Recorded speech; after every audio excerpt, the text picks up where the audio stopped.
All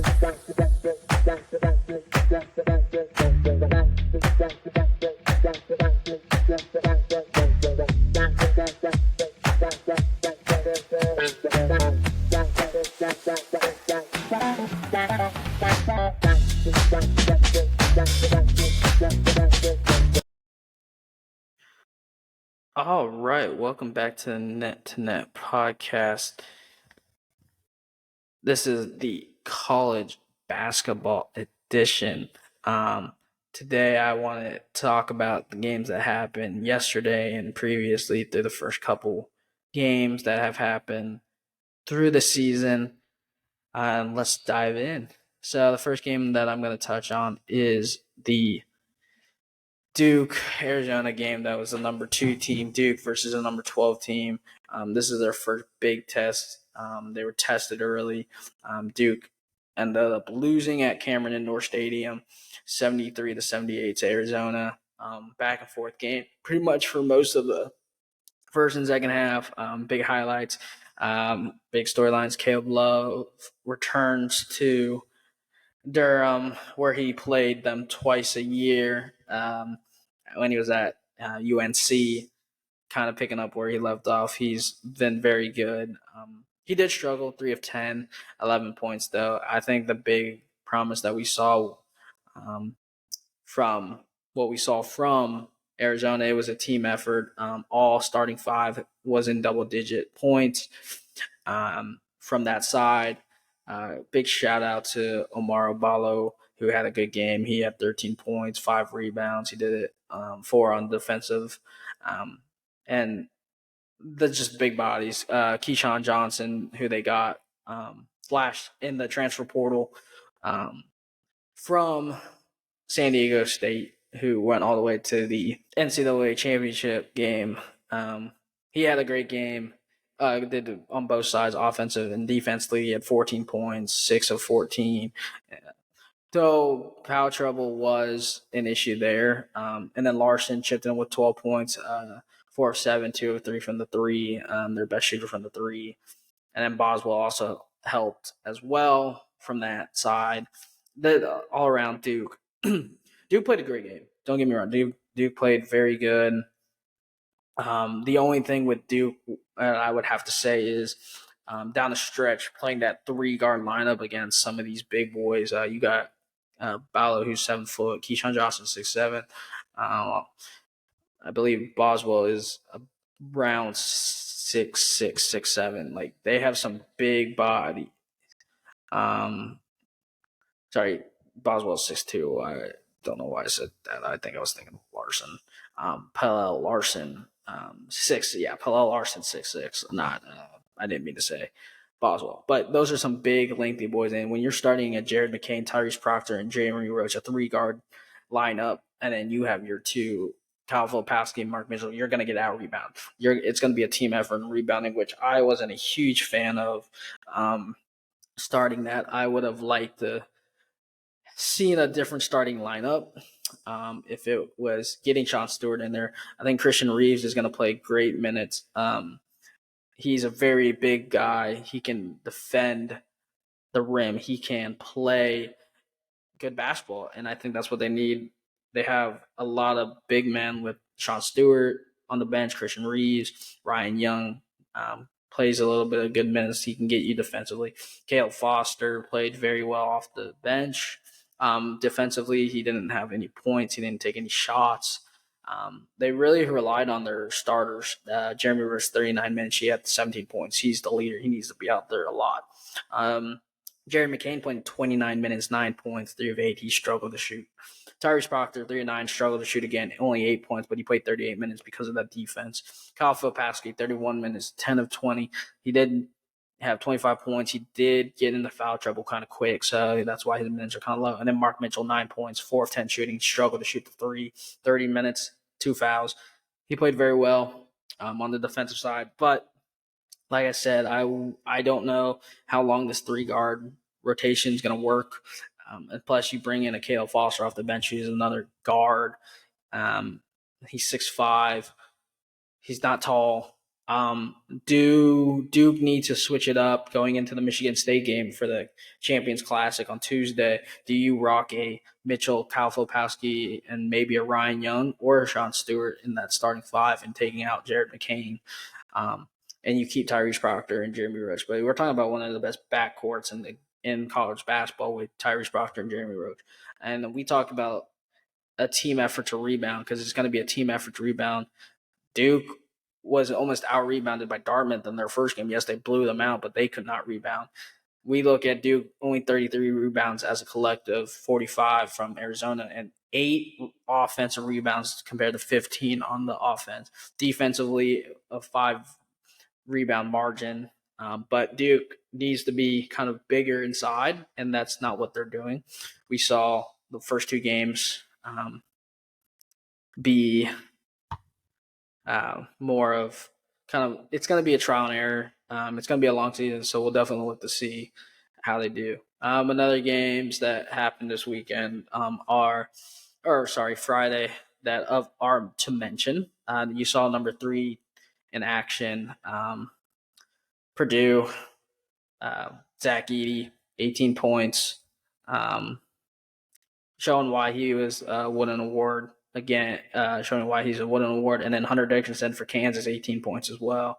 Kansas, number 1 team in the country. Yes, they played Manhattan, not a great Kentucky or Kansas should go in and beat them easily. Hunter Dickinson looked really well that yesterday, and then some other games that happened. Tennessee goes out and plays Wisconsin, a closer game than we thought. Talton can catch 24 points against Wisconsin. The game was closer than we thought. Tennessee ends up winning by 10, 80-70. Like then Dalton Kennett had a really good game, 24 points, 8 of 15, and then Zeigler kind of coming back from that injury, at the end of last season, so he's not fully there yet, but he's still looking like he can facilitate the game off the bench right now. Jordan James looked pretty good, 14 points. Did show shoot the ball, but played very good defense. And then you have the likes of Jonas Adu, who banked in about 7 rebounds last night. So yeah, that was a couple of the games that we saw early on in the game, like early on in the day, and then the likes of some matchups we saw Ohio State go down to Texas A&M. Bryce Thornton put in 24 points against Texas A&M, the number 15 team in the country. I think Ohio State will struggle this year. They lost Bryce Sendenball, and they lost a couple of their seniors from last year, but should hopefully help. But it's going to be a rebuilding year for them. Other games to kind of look at from our side, my boys Cincinnati Bearcats took on Detroit Mercer yesterday. They look very good. Got to watch some of that. John Newman, my boy, 13 points, 8 rebounds, 3 assists, looked pretty good. He shot the ball very well. Victor Locken was held to only 8 points, but he did a lot on the defensive side. I like to see that we got help from the bench, which we haven't seen in past years. We saw Josh Reeds get involved. He had 12 rebounds. Skillings, Dan Skillings put in 11 points.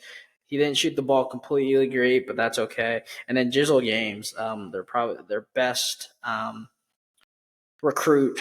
Came off the bench for the first game. He put in 13 points in 18 minutes, 2 rebounds and 3 assists. He shot the ball 4 of 6 pretty well. He was 4 of 4 from the free throw line and 1 of 1 from the 3. All around good thing. What I like to see from Cincinnati. Unfortunately, our other transfer, Azazi Bandoga, appeal was denied for eligibility waiver, so he is trying to fight that as well. Hopefully, he can get back onto the court because he can bring something to Cincinnati that we haven't seen in a while, and that's rim protecting and big bodies in the paint. Other games to point out in the top 25 matchups that played last night. Like I mentioned, we already talked about Purdue. Kentucky versus Texas A&M. Good matchup for Kentucky to kind of get the rust off. We saw DeJuan Wagner, 11 points. He struggled to shoot the ball, but Dillingham, Justin Edwards, and Antonio Reeves kind of stepped up big time for Kentucky, for the Wildcats. Trey Mitchell, leading scorer, 18 points. I like what I saw. But once again, it is against a team that you should go out and beat. Right now, a lot of these games are just kind of like they play teams that they should beat right now because it's early on this season. I think. And another matchup: Gonzaga versus Yale. Yale loses 71, scores 71 points. Gonzaga scored 86, but unfortunately, Gonzaga. I liked what I saw from them. Ryan Emmert stepped up big time. Nolan Hickman is taking that next step, especially with losing leaders like Drew Timme and Julian Strother. You're kind of rebuilding, but at the same time, you kind of reloaded. You bring in, like I said, Brandon Huff. You bring in Ryan Nemhard in the transfer portal. You get a Graham Ike to step up in a newer role.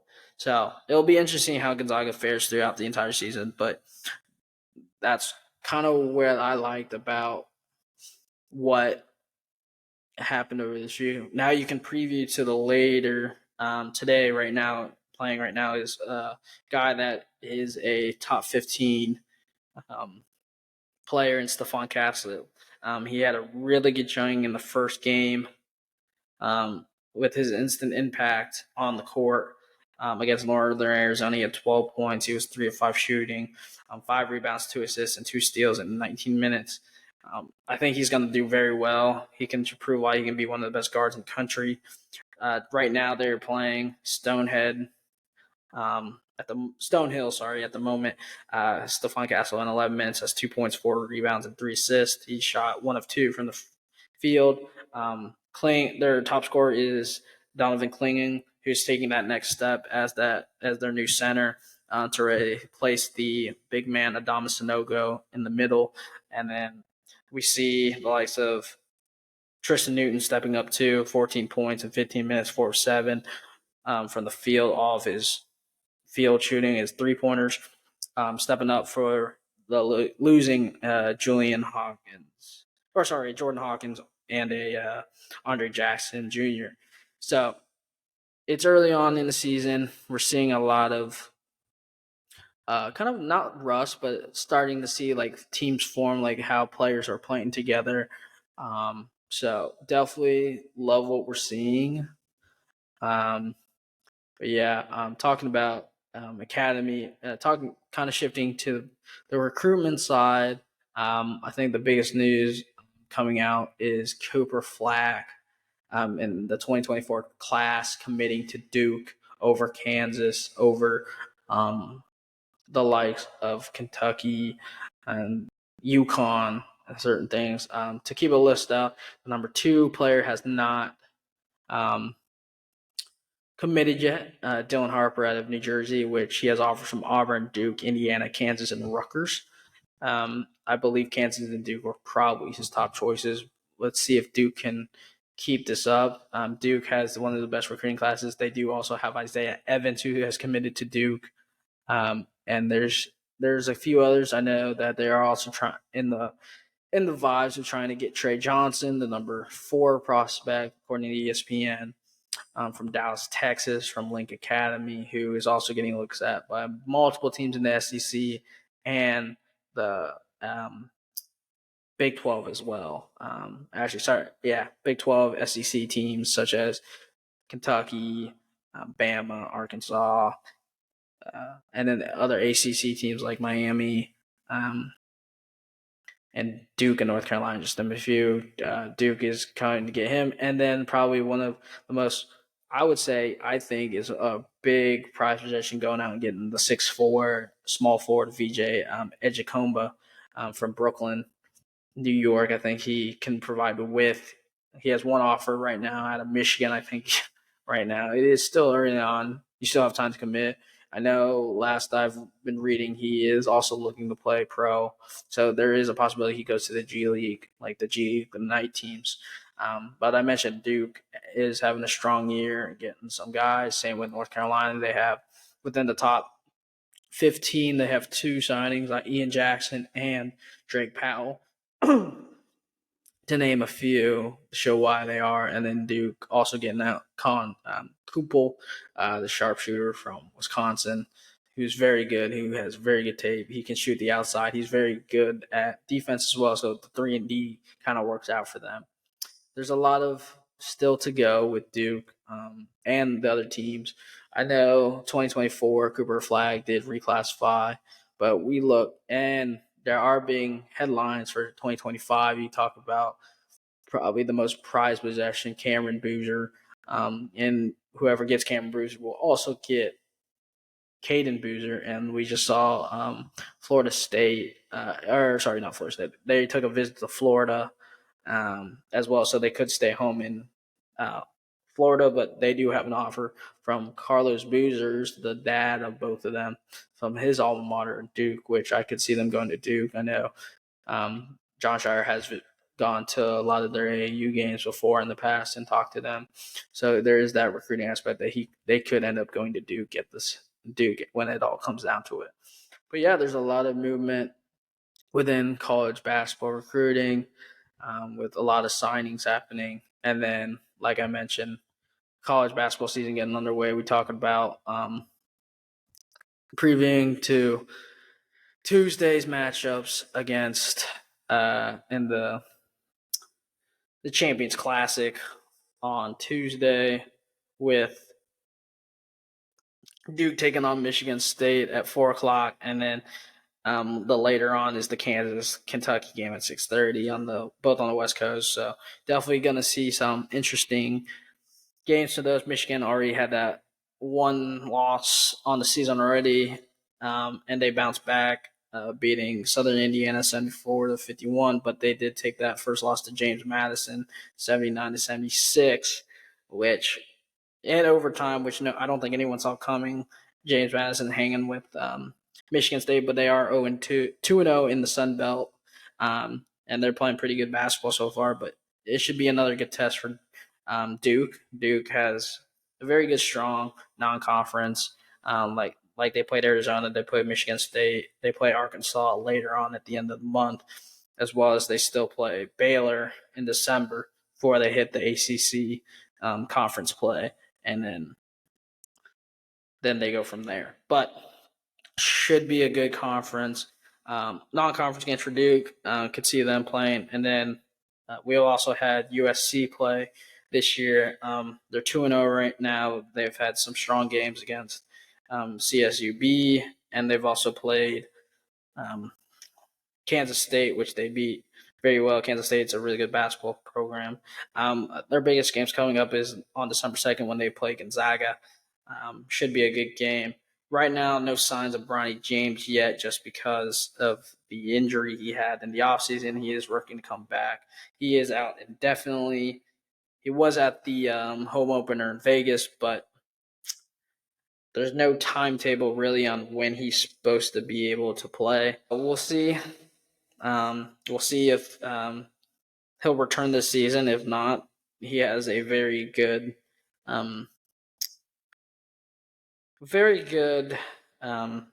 chance of playing at the end of the season, but right now no timetable. But we saw a lot from Isaiah Collier, the number one of the best recruits coming out of high school this year.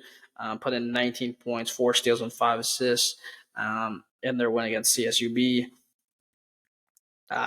Dennis Rodman's son, DJ Rodman, also chipped in with 15 points, 3 rebounds, 2 assists in 31 minutes. And like I said, Collier and Boogie Ellis showing why they're one of the best backcourts in college basketball, with the likes of the Duke's backcourt, Michigan State's backcourt, and Gonzaga's backcourt, just to name a few. And Kansas, they played Manhattan yesterday. They go 2-0 on the season. We saw Hunter Dickerson, like I mentioned, the prize possession in the transfer portal, 18 points and 8 rebounds, only played 21 minutes. no personal fouls, which was shocking. He didn't really get fouled. He didn't get fouled much. But then Kevin McCullar, 15 points and 5 and 9 shooting. They're really it's a team that they should go in and easily beat. So their big stars didn't really have to play much. We did see a lot from Kevin McCullar, and we saw a lot from KJ Adams as well, showing up big. I do like the Kevin McCullar and